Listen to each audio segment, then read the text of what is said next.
Good morning, everybody.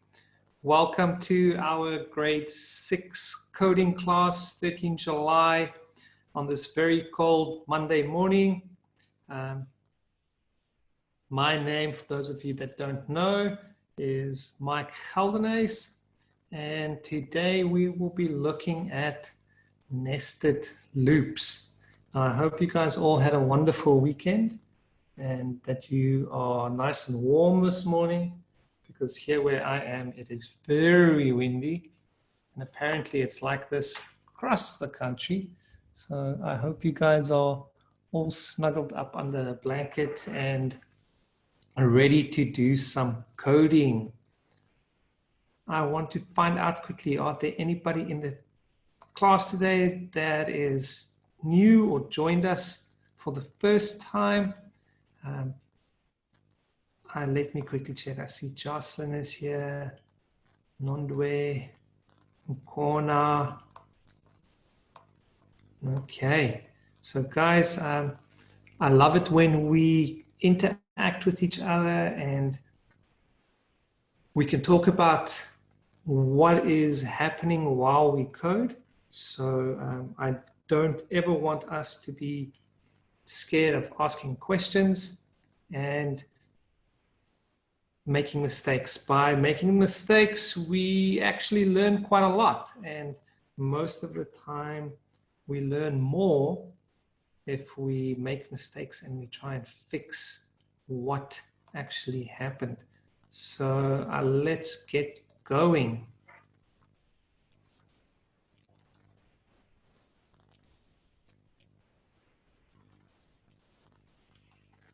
Okay, I'm just struggling to go. Okay, there we go. There's our next. So today, the aim for today and what we will be looking at is to break complex tasks into smaller, repeatable sections. Okay, and then to recognize large repeated patterns as made from smaller repeated patterns, and then identify the benefits of using a loop structure instead of manual repetition. Okay, so that might have sounded like a lot, but if I sit down and we sit down and I explain to you quickly, then you will see it is actually pretty easy. So the first thing here, it says break down complex tasks into smaller repeated sections. Now, I always say for us to start coding, the first thing we need to do is just complete the first action. Just even if it's just moving in a certain direction and turning. Just the first couple of moves, see what actually happens. And once you start coding, and this is where, if you look down here at the bottom, it says manual repetition. In the beginning, we will do some manual repetition because we might not be familiar with what all our code can do, and then we will manually code line by line. But once you start doing that and you get more familiar with our blocks that we use, or if you get more familiar or just more comfortable with coding itself, then you'll start picking up code that repeats itself over and over. And then that is where we will start noticing, okay, this one repeats itself. We don't need to manually code that again. We can repeat everything we just did a second or third or fourth time. And then sometimes what our focus is today, and just by the sound or by the look at what our topic is, nested loops. So if you think about a nest, and you go closer and you see some eggs inside, that is basically exactly what it is. It is a loop, something that has repeated more than once, inside another loop that's going to repeat a couple of times. Okay, so think about it this way. You're walking around in your house and you are cleaning. Now, every room that you go in, you have to first dust the tables, vacuum the floor, and wash the windows. So those are 3 things that you will repeat in every room. Okay, so those actions are you are going to repeat, and then you are going to repeat them throughout the house in different rooms as well. So it's repeated actions in repeated actions, if you want to call it that way. And we're going to look at some of those, and we start out really easily, so you guys don't have to worry about that.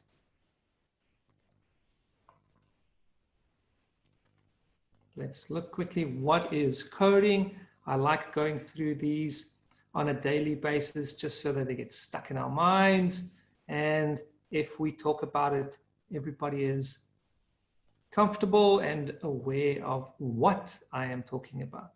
So like I mentioned, we are in coding. So what is coding? And the easy answer is it's a programming language. Okay, it's for how we communicate to our computers and programs. So coding or programming is the process of creating instructions for computers using programming languages.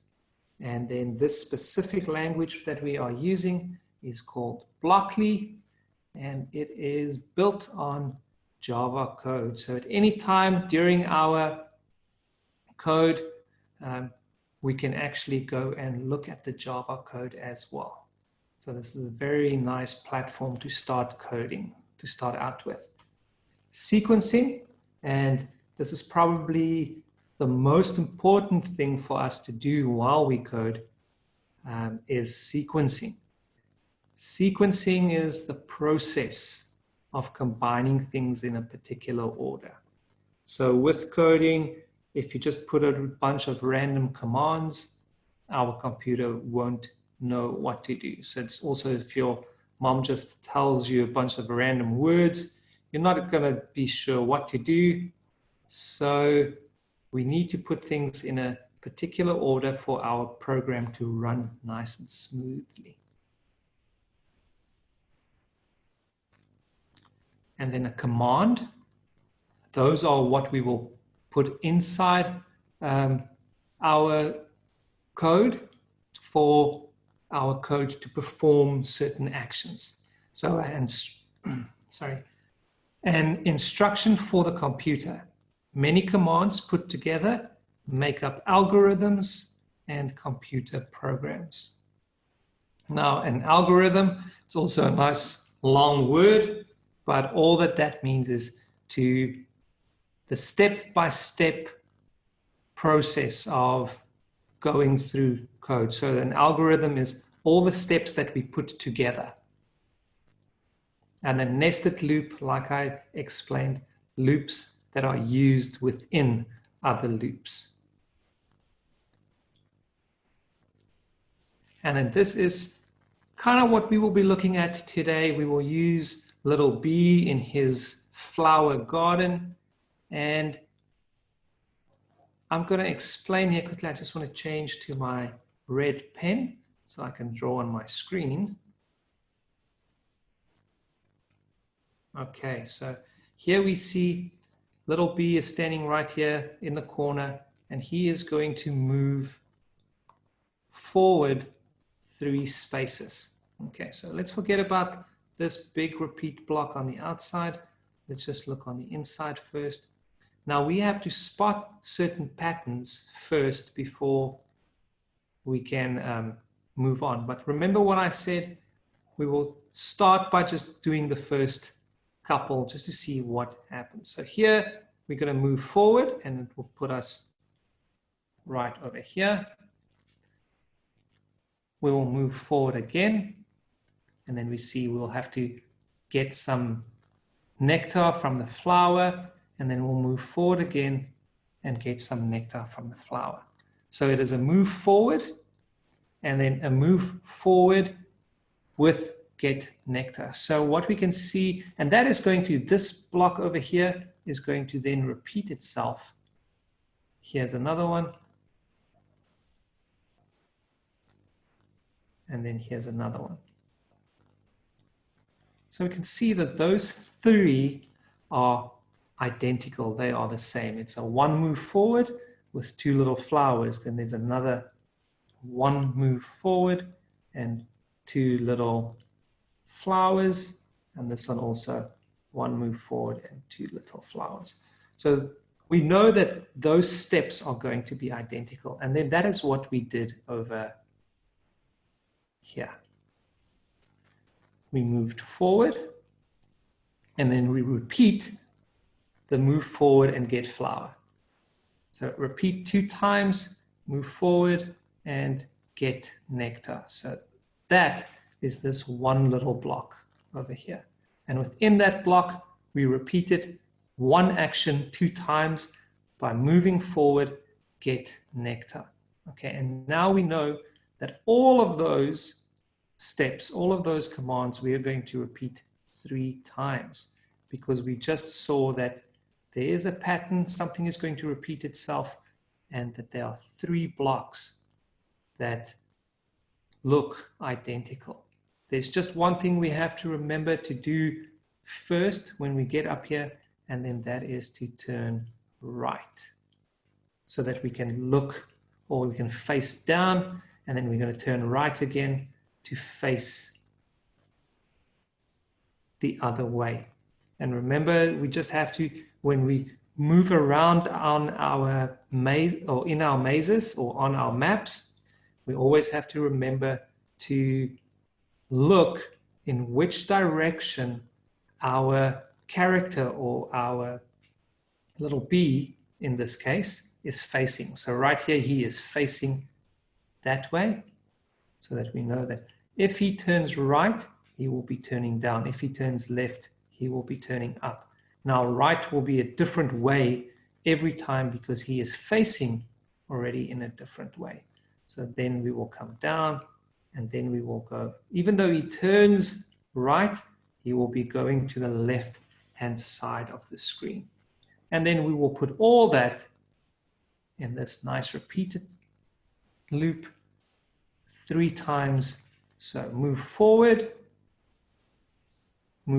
get nectar 2 times, turn right, and then our little bee would have completed his maze and collected everything that he needs to collect. So I hope you guys understand that. So we're going to look at a little bit more at that today. So let's get going to code.org. If you guys give me a moment, I'm just going to copy the link for you, and I'm going to post that in the chat box, and then you guys can just click on the link and go to code.org. Let me change my screens.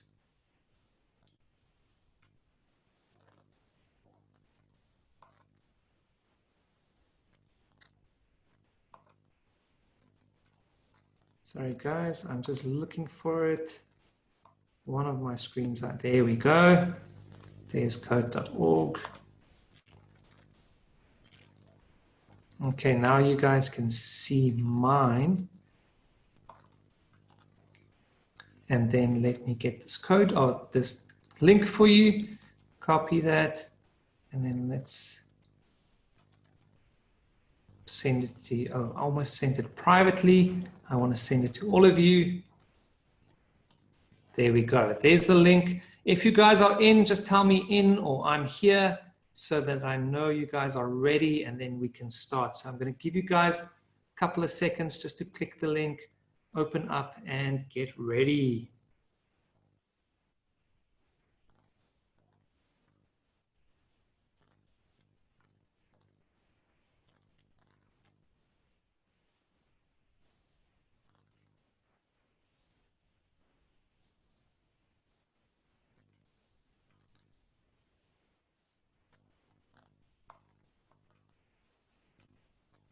Okay, so for those of you that might be joining us for the first time, I'd like to just quickly explain a couple of things for you about code.org. There we go. Thank you, Jocelyn. She said she's in. We have 4 areas in code.org. Okay, Thank you, MicroRNA. It's also in the first area we have is on the left-hand side here, which is our play area. Okay, and our play area is exactly what it says. It's where, once we start coding, this is where every step will be performed, and we can actually see what happens in our code.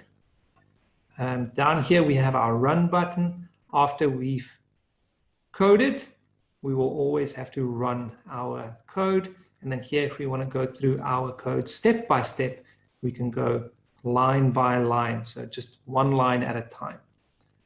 The most important part about our platform is our instructions, because without our instructions, we won't be able to do anything.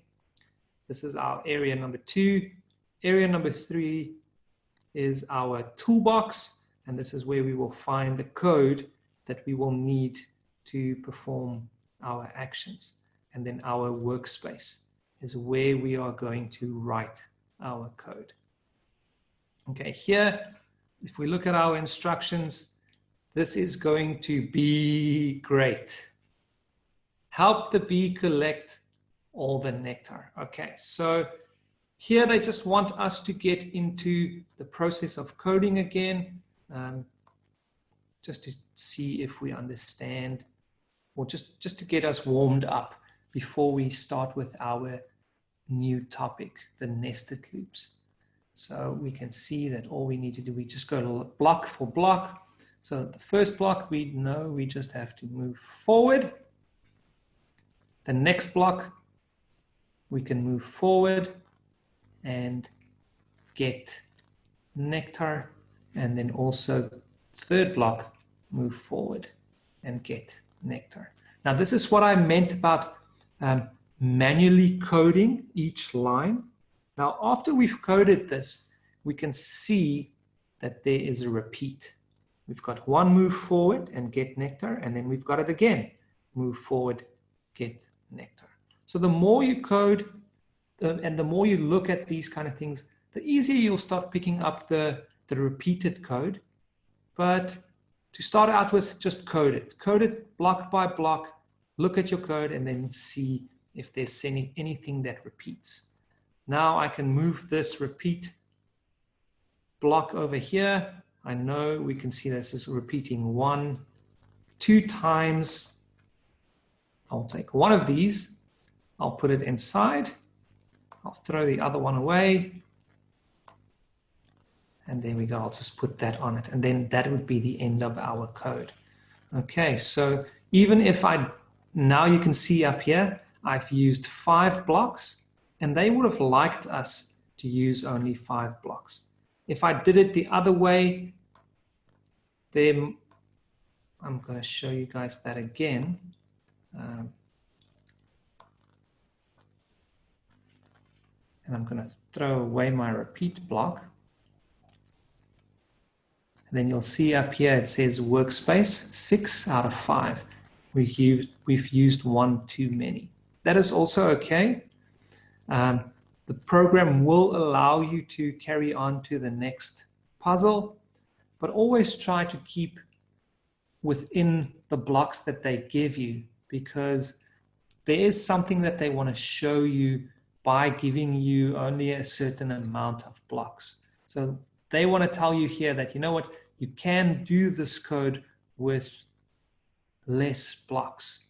So try and follow. And if you get stuck, there's a little hint over here. Click on it. It will tell you, do you want a hint? And then you can just say yes or no, and it will help you a little bit if you get stuck. Let's put that back, change that to 2, and then let's run our code. And there we go, as easy as that. Okay, guys, we're moving on to puzzle number 2.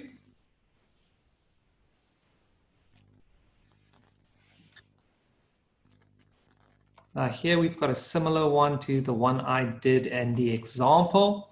So again, this is going to be great. Help the bee collect all the nectar. Okay, so remember what we do first. we write the code for the first line. And that will be the same that we just did. So we're going to move forward and then move forward and collect nectar. Now we know this is the same. Just this top line is the same that we just did. And I'm going to see that there are 2 flowers and that is a repeated action. So I'm going to repeat that action 2 times.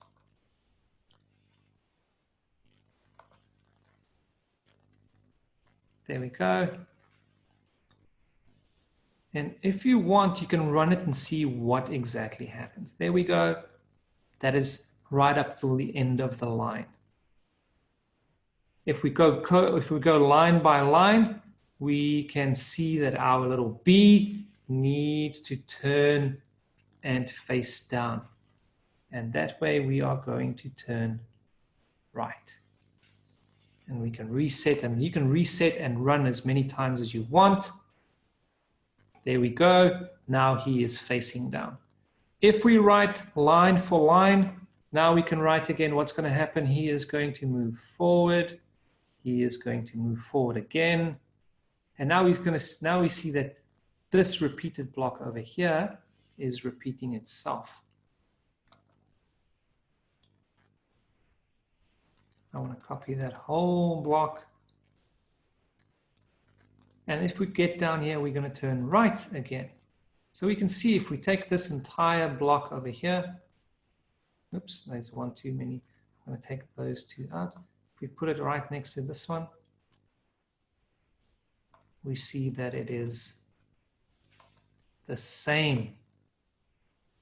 So now we can just see, okay, everything is going to be repeated over and over again. So I can just put all of this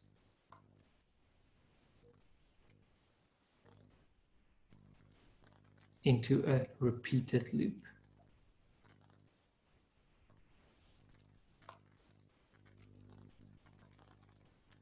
And we can see up here, it's going to be 1, 2, 3 times. You have to, this is the one thing that I always forget to do, is change the actions that I perform. You will see there are other actions as well. You can move forward, move back. All your blocks, if they have a little square inside, will have other options. So click on the options and see what they give you. The repeat, you can type in as many repeats as you want. You can repeat it, look at that. You can repeat it as many times as you want. So this might just take a while for us to run through our code if I run it that many times. And our poor little bee will just run around in circles. But luckily, I think this code will stop us once we achieve our objective or our goal. So 2 times. Oops, not 32, 2 times, and up here 3 times.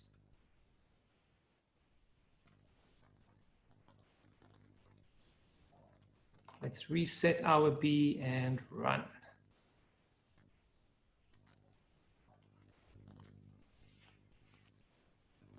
And there we go.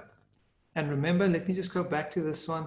If you want to see it step by step, you can actually watch, and it will highlight which part of the code we are in right now. So step 1, move forward, get nectar, and then that's going to repeat. Move forward, get nectar, and then turn right. And then everything is we're going to go to the repeat over here and do the same thing over and over, and we'll show you exactly where you are in the code all the way to the end.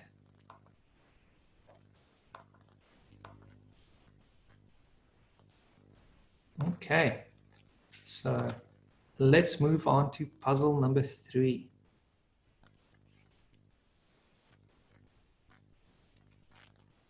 Continue. I'm just going to post the link again.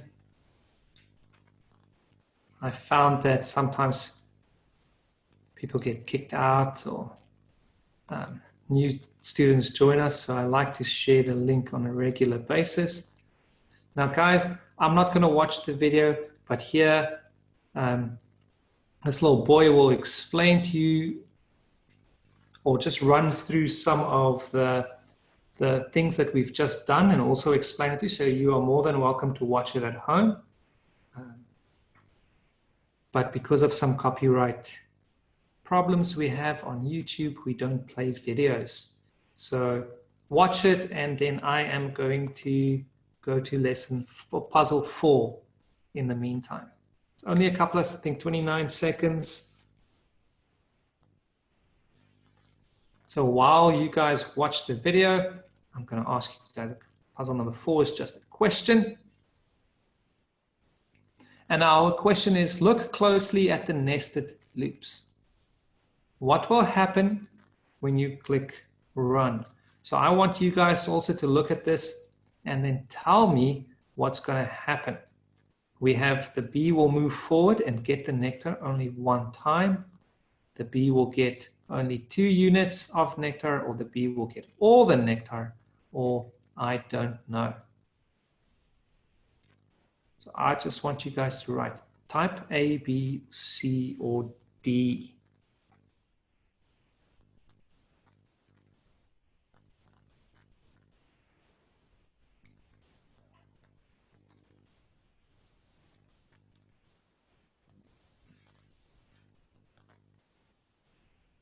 Okay, I've got Vit user,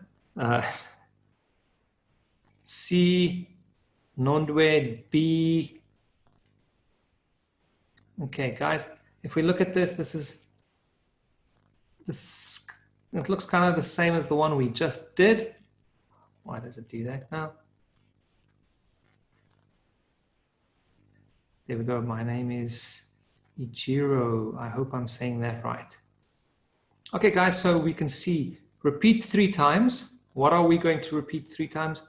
Move forward.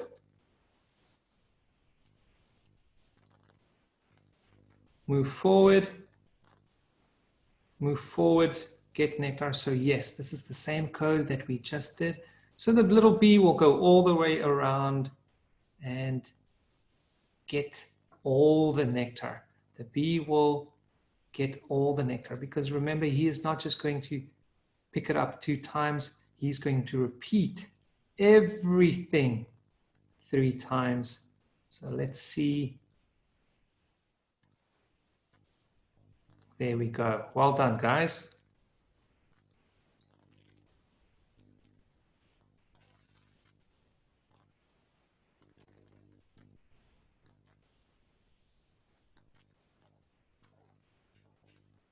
Okay. So let's see what our instructions are telling us. This time, help the bee collect all the nectar using as few blocks as possible. And here they show us we should only be using 6 blocks. So I want you guys to tell me, what am I going to do? Remember, what we do is, if you are not sure, write your first line of code and then start picking up the repeated code that we can use over and over. So what will our first step be, guys? And in the toolbox, you can see they are also showing us that we only have 2 move forward blocks, and we only have 2 repeated blocks.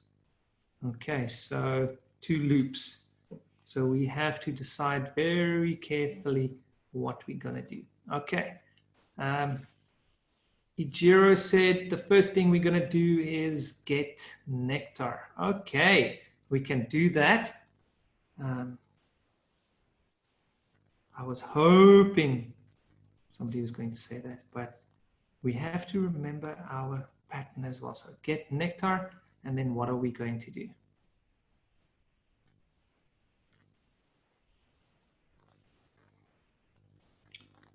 So if we want to move on, we will move on to the next one, move to the next one, and then get nectar again. And that's, we're going to repeat over and over again. Each block, move forward, get nectar, move forward, get nectar, move forward, get nectar. So how many times are we going to repeat this action?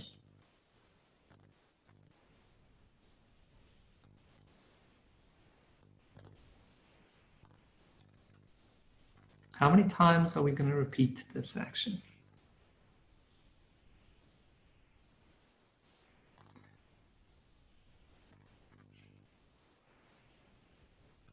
Four times. 1, 2, 3, 4. Well done. 4 times, move forward, get nectar. 4 times. We will put that inside. And then the next thing we will need to do is turn. Now, I know, because I've been playing around with this a bit more than you guys, that with this, we might run into a little problem. And remember, guys, we have to put the turn right on the outside. If we put it in the inside, it's going to repeat that action. Let me show you what's going to happen. So once it starts moving forward, get nectar, it's going to turn right. But then you will see we will stay in the same block. We'll just make a loop, because then he's going to try and perform that turn right every time he gets nectar. So let's run it, see what happens. There he's turning right, and then he bumps into the wall. He can't move forward. So this turn right, we just have to remember to put that on the outside. So let's run that and see if it works. Run.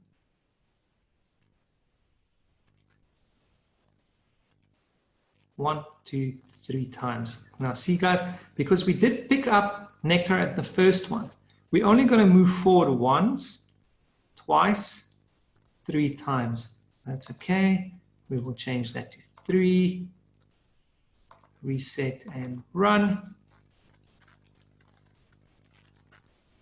Because yes, we picked up nectar 4 times, but we're going to repeat the move forward, get nectar only 3 times, because up here, outside our repeat block, there is get nectar. Okay, so now we turn right, and then we're going to repeat this. We're going to repeat all this 4 times. And let's see if it works.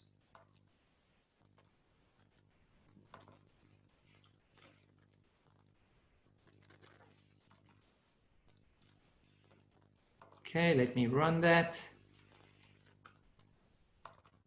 There we go. Let's see what's going to happen. Run.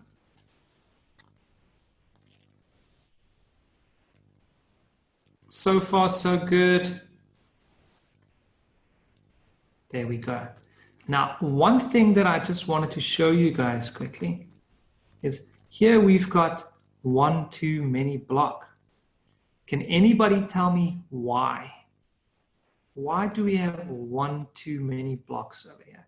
So good job in Jiro, your code works, but there is one thing that you can change to make it 1 block shorter. And what is that? There's one way of making your code shorter by 1 block. And what is that? It's just a little thing that you don't have to do.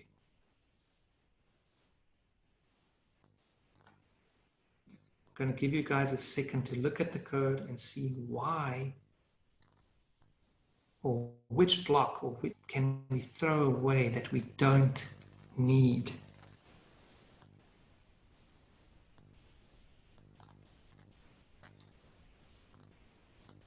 Which block don't we need?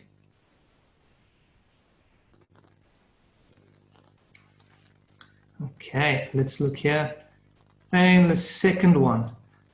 There we go. Yes, bless. Thank you very much. The second one, get nectar.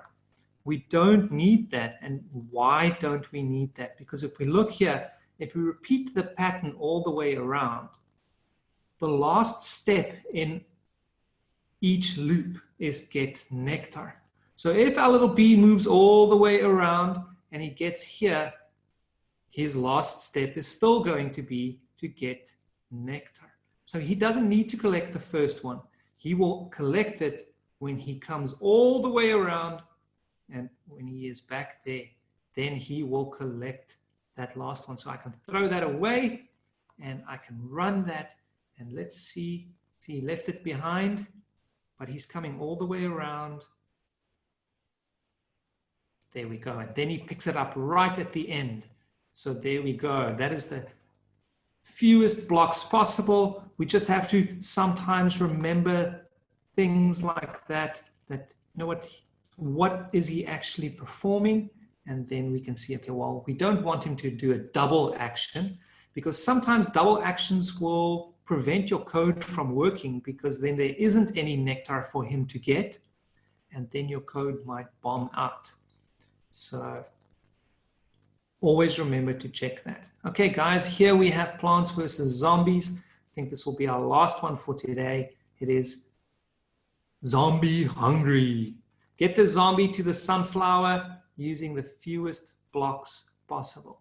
Remember, the first step, we always run our code right to the end. So we can check first to see how many move forwards it's going to take, because there's 1 block, 2 blocks, 3. Okay, so we know he's going to move forward 3 times. And we can see we only have 1 move forward block that they gave us. They only gave us 1. So we know he is going to move forward 3 times. And we can check that. 1, 2, and 3. There we go. He is at the end of the line. Which way am I going to turn here if I want to go up? Turn left or turn right? We have reviewed turning a bit, because sometimes I see we get confused which way to turn, especially if we come from different directions. There we go. Thank you, Jocelyn and Njero. We are going to turn left to go up. And then we can see that if we count the blocks over here, 1, 2, 3, that's also 3, and then 1, 2, 3. So all of this is going to repeat, and we'll put all of this in a loop, and we will repeat it 3 times. And that's why we call this nested loop. It's one loop, like a little egg, nested inside another loop. And then we can just reset and run.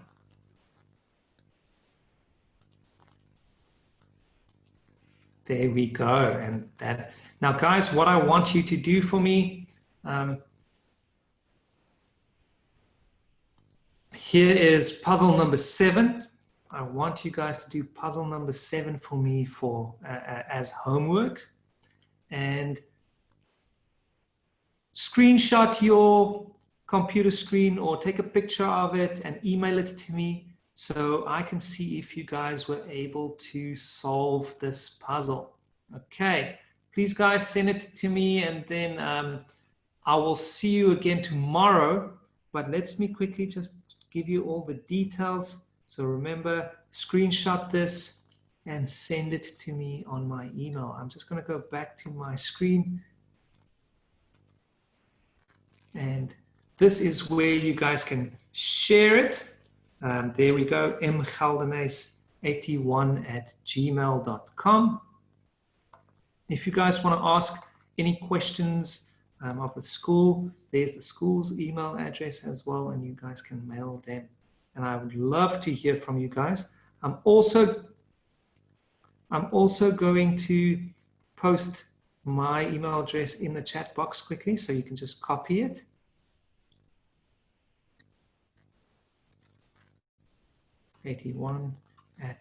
gmail.com.